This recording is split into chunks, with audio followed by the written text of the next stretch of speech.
Thank you so much for joining us today on the podcast. Jacob Light, talking about something that's very timely right now in this college graduation season. I'm hearing that all the college students are having a backlash against AI. I don't know if you would agree with that or not, but I want you to try to explain to the people listening first of all, what you've been looking at in terms of AI in college in general, and also what your findings have been, because I find them to be very interesting and somewhat surprising.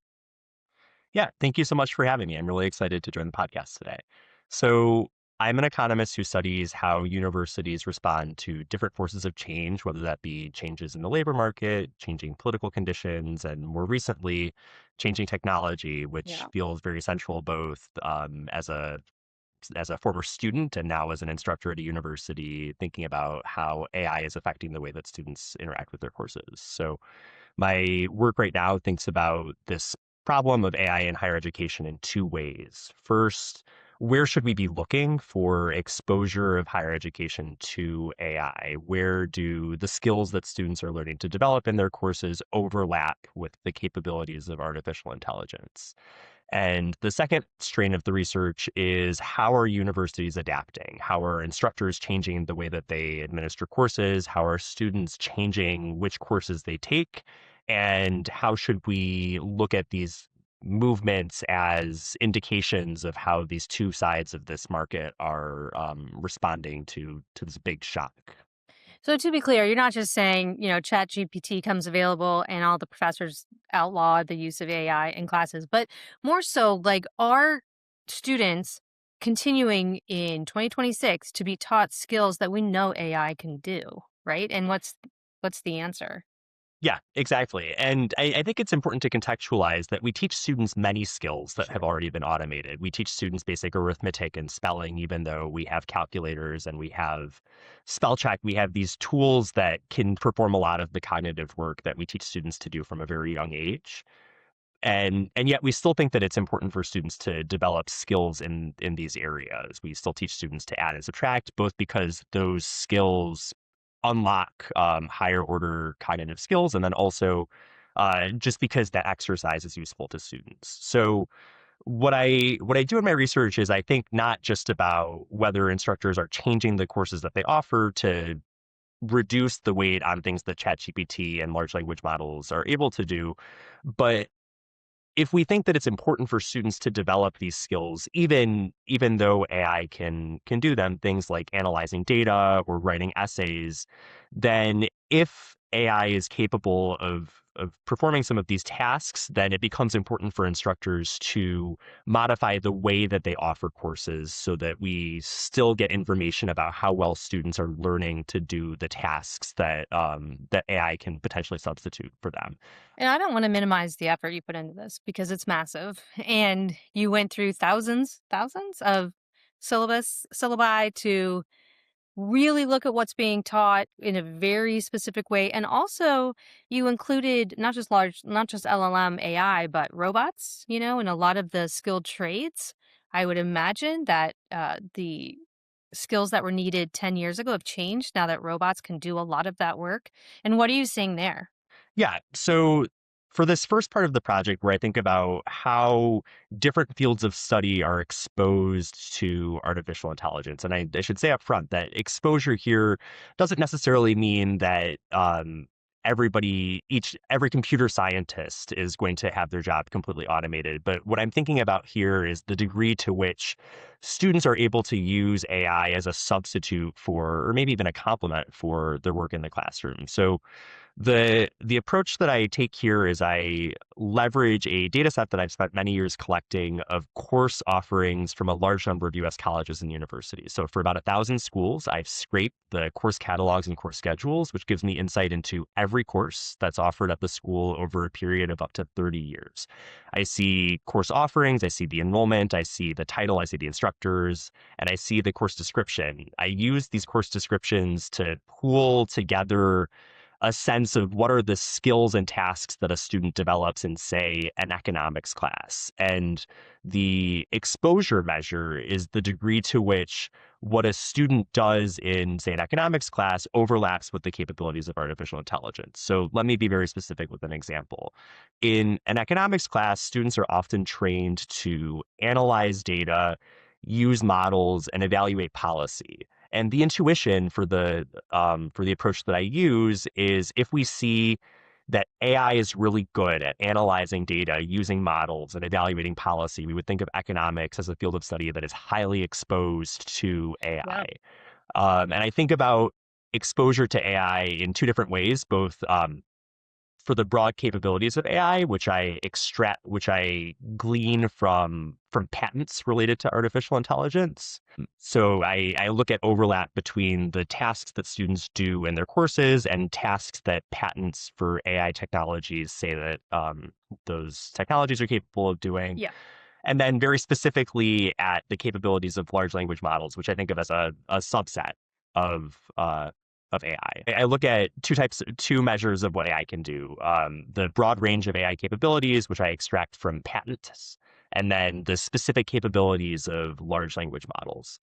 And what I find is that um, when you compare the exposure of college courses to AI versus to previous types of technologies such as robotics, we see that courses are much more exposed to the things that AI can do than to the capabilities of previous technologies. And this is kind of consistent with existing research that suggests that highly skilled jobs, the types of jobs that college graduates flow into, are more exposed to artificial intelligence than they were to previous waves of technology. So that's the kind of first order finding. But within college majors, there's pretty wide variation in exposure, and it differs based on whether we think of exposure to the broad class of AI technologies versus just large language models. What's the most exposed? It looks like it's computer science, right? So, statistics and data science and computer science are highly exposed majors. Unfortunately, economics is also a highly exposed major. And I should say, like, it's not necessarily a good thing or a bad thing to be exposed to be exposed. On one hand, there's a risk that students are not developing the same skills when they have access to these AI tools as they did in a pre-chat GPT period. But also, we lower the barriers to entry into computer science and economics through the availability of these tools. But Because um, everyone's vibe coding. because everyone's vibe coding, but also you have bespoke tutors in your Yeah. pocket that can help you navigate difficult courses, who can help you overcome barriers to entry. So it's like not obviously a bad thing, but to be specific, especially when we think about exposure to AI as represented by the capabilities of large language models, what seems to drive exposure is a combination of fields of study that involve data analysis and generating text. These are the two things that we think of LLMs as being very Yeah. good at. So, the quantitative social sciences, economics, political science, even sociology, as well as fields that involve applied data analysis, including statistics and computer science, are going to be the fields that over where the skills that students develop overlap most with what AI is capable of doing. So are professors changing their syllabi to reflect that? Are they dropping things that clearly could just be covered by AI? Yeah, so that gets to the second part of this project. So having documented that there is this concern that because AI overlaps with what we teach students to do in their courses, that students might be able to substitute AI for their own work, we might look specifically at these highly exposed fields as places where we want instructors to modify the way that they teach their courses as a means of ensuring that students are developing the skills that they were developing before ChatGPT was released. So Using blue for books? the sorry, go ahead. Like using blue books or I mean, Like using yes, we read a lot of these articles about blue books are back. yeah. So what I do I in the don't second part like of the blue books, by the let's not anyway. Yeah, using I, blue I books. feel I feel nostalgic for the blue books. Yeah. There's something almost romantic about Yeah. writing in a blue book versus clicking buttons on a Canvas quiz. But I mean, isn't that just like, you know, working against an enormous tide to think that requiring students to write in a blue book is going to then force them, I guess, to not use AI for the exam, but aren't they using it daily in their coursework? So it, again, it's not obvious to me that using AI in their coursework is a bad thing. That you so much of the work that I did when I was a college student was pretty inefficient. That I spent a lot Yep. of time writing code that didn't work, writing Yeah. essays that read very poorly, Yeah. and to automate some of those experiences might allow students to invest more in the types of higher order thinking and learning that are more valuable. But on the other hand, I think I became a better coder because I made mistakes through the process, and now I can distinguish good code from bad code because I've written a lot of bad code and I know Yeah. I know what my bad code looks like. So we might think that even if we're not changing the types of skills that students develop in their courses, that we continue to offer economics courses and computer Yeah. science courses, that the way that we assess whether students are learning the skills that they need to in the classes are going to change. That there are certain types of assessments like out of class essays and homework where you just can't get as much information about how much students are learning versus in class proctored exams, participation, presentations where students have to demonstrate mastery of their knowledge through assessments where you can't use AI tools. So Yeah. what I do is I take for about 20 universities, I've collected a panel of syllabi covering both the pre and post ChatGPT period. And I extract from the syllabi two pieces of information. The first is whether the syllabus has an AI policy or not. And then the second is the weights that instructors put on different types of assessments. So half of the grade is based on exams, 25% is based on essays, et cetera. And I find two interesting things. The first is that following the release of ChatGPT, instructors became very aware of AI. We Okay. see a massive increase in the share of courses that have any AI policy, and most of those policies are restrictive of the use of AI. I can say that based on my own experience. My syllabus has clear instructions about when I want students to use AI and when I don't want students to use AI. You think they do Um, it? They follow that?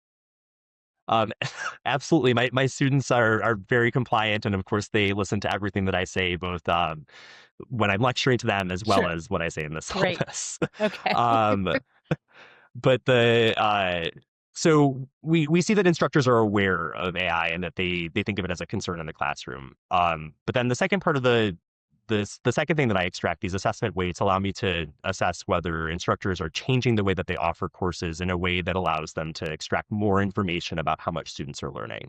And what I find is despite instructors being very aware of AI, we see virtually no changes in how much weight instructors are putting on the types of assessments that students can substitute for their own, or where students can substitute AI for their own work versus assessments like exams and participation where students can't substitute AI. So it's actually quite instructive to That's think about. surprising to me, right? It is. We hear a lot about blue books are back. We hear Yeah, yeah. anecdotal stories about how instructors are concerned about students using AI in the classroom.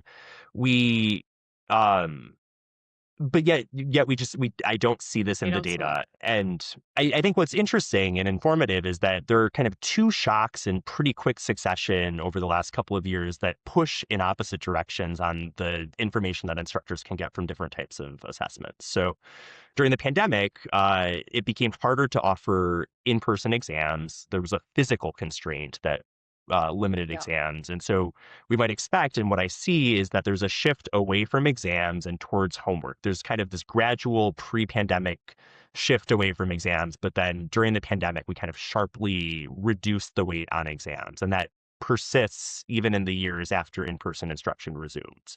Hmm. So we can use that as a benchmark for like at minimum, instructors could revert back to the way that they were weighting courses before the pandemic. And what we see is basically nothing. There are very modest shifts away from homework and other AI substitutable assessments, primarily essays, actually. Yeah, I yeah. think we're slightly reducing the weight on essays and offsetting that by increases in participation and presentations.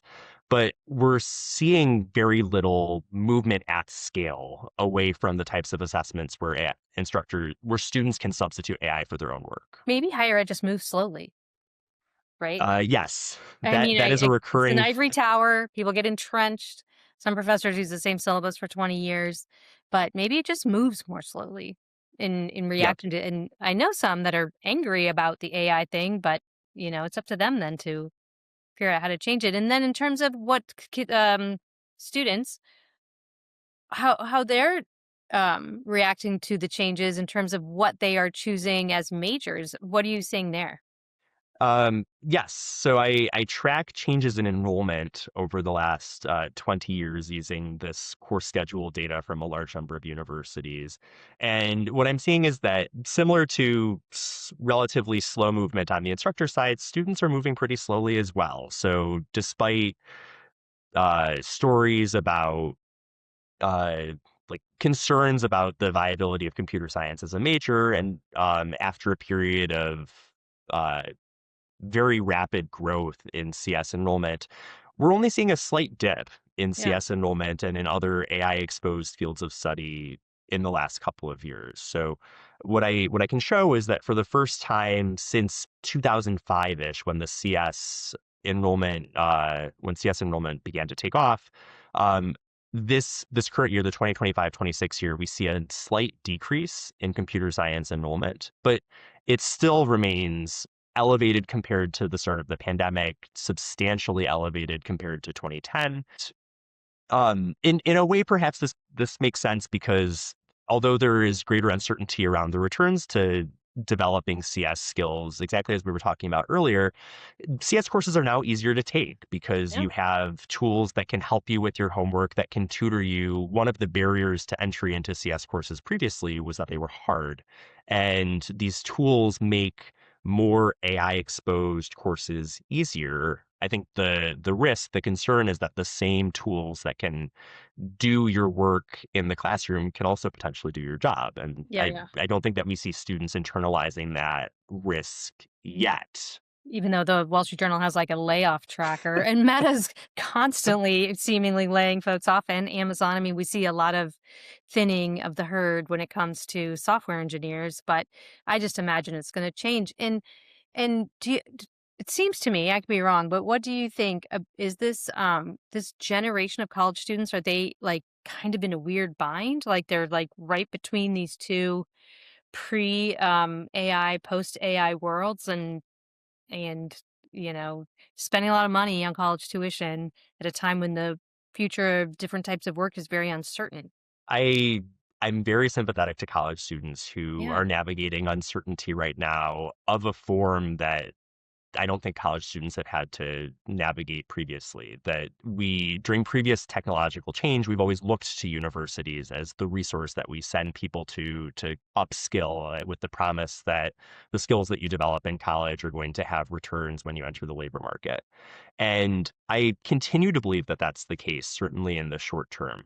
But I recognize that the nature of work is changing quite rapidly as new technology can perform some of the tasks that workers are able to do. Economists often conceptualize occupations as a bundle of tasks, and when a new technology comes online, the technology is able to do some of those tasks, and some of those tasks the worker, the human, continues to perform. And so the the net impact on an occupation really depends on which tasks are being automated, and does that mean that we need fewer people doing that occupation because the technology can do it for us, or does the ability of technology to make workers more efficient increase the demand for people who have those skills, because now more firms will benefit from having a single software engineer on staff when it previously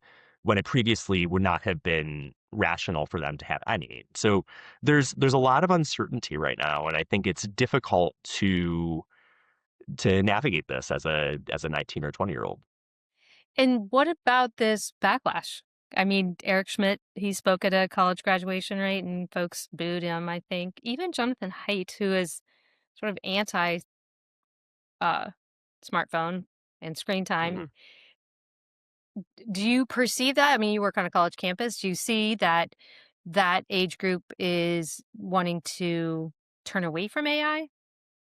I think that my perception is that the backlash is to the uncertainty that AI introduces, that Yeah. students are eager, many students are eager to use the technology when it makes them more efficient or when it Yeah. allows them to substitute time that they would spend um, solving problem sets towards leisure and other pursuits. But I, yeah, I'm sympathetic to the frustration that students are feeling that this investment that they've made and the promise of opportunity that college has previously offered, it is now at risk because of the changing technological landscape. Yeah, I was talking to a lawyer recently about AI and how they use AI and how great it is for them. And they said basically every lawyer now has their own legal assistant. And I was like, well, what does that do for legal assistants? You know what I mean, it's like great. And everyone's got a research assistant, which is, I mean, I use it all the time for sure. Yeah. But what does that do for people who would used to start as a research assistant? It's obviously it is changing, but I kind of remember because I'm pretty old, like computers, desktop computers being like the thing that was going to kill all these jobs. And it just shifted the market. It didn't kill anything. It just Hmm. dramatically increased productivity. And, I think people have a lot of dystopian views of this, but you sound like you're a little more on the utopian side. And I think there could be a lot of positives come out of it. I I think that that's right. I mean, economists are not in the business of making predictions generally, and I'd Right. have to give up my PhD if I did. Yeah. But I I take I take some comfort looking at previous waves of technological change, exactly as you said, that computers created more job opportunities than reduced. Mechanized agriculture unlocked uh, like widespread growth in the economy despite reducing some employment in agriculture. And my belief, if we take the past as precedent, is that we will see something like that with artificial intelligence as well. That some, perhaps many occupations will be disrupted. Workers who are in those disrupted occupations will experience difficult consequences of this change, but there will be more and new opportunities available once this technology is more widely deployed. So there's a trade-off, and the transition is messy and painful. But I think the net on net the precedent is that new technology is generally um, helpful for society. Yeah, I mean, AI spits out a lot of bad junk, and you still need, you have them write you an essay, and it's who knows, right? Write it 5 times, and one might be good. You still need a Mhm. human, I think, to determine what's bad and what's good. And I think that that's the skill set within the CS world. It's going to be, yeah, you can have AI code 5 versions of something, but somebody needs to know which one is good, right? And Yeah, so, I think that's exactly right. The expertise becomes more valuable. right. It in a way it's kind of it's kind of a bummer that the parts of work that humans maintain their advantage in are in evaluating quality rather than in generating. We've kind of taken Right. you take the creative component of work away, and I think it creates a less satisfying, perhaps less intellectually stimulating workflow. But yeah, you at this stage, certainly we continue to need humans with expertise beyond the capabilities of AI to evaluate what AI is producing. I think that um, points to the crisis that higher education faces. That if we are not able to produce these experts because students are not developing the skills that we need them to develop in college, then how will we produce the next cohort of experts? And I think similarly to your point, if we're not, if we don't have legal assistants, if we don't have research assistants who will eventually become lawyers and researchers, then we are not training people to preserve their comparative advantages over these new tools. So I think that's a big risk that we face, and it emphasizes the importance of education right now more than ever. So are you going to continue with this? Scraping the Yeah, data and looking at it? yeah. It's my like maniacal hobby. So I started this data collection in February 2020. Uh, A month Great later, timing. the world changes, but It I had a gave lot you of free something to time on do. my hands, and so it gave me something to do. And so this little like hobby of mine became it became my pandemic hobby. It was my sourdough, and I this data gives really rich insight into how universities differ in ways that I don't think that researchers have been able to explore previously. No, And I think it's so, great. That's really yeah. cool. If people want to find out more, where can they find it? So I'm a researcher at the Hoover Institution. You can go to my website. It's jacob-light.com. Nice. And yeah, I'm That's fascinating stuff. always Well, eager thanks so much. to talk about this work. Yeah, I'd love to see follow up in a year or two. I think it's really interesting. Absolutely. Hey, well, thank you so much. Thank you so much for having me.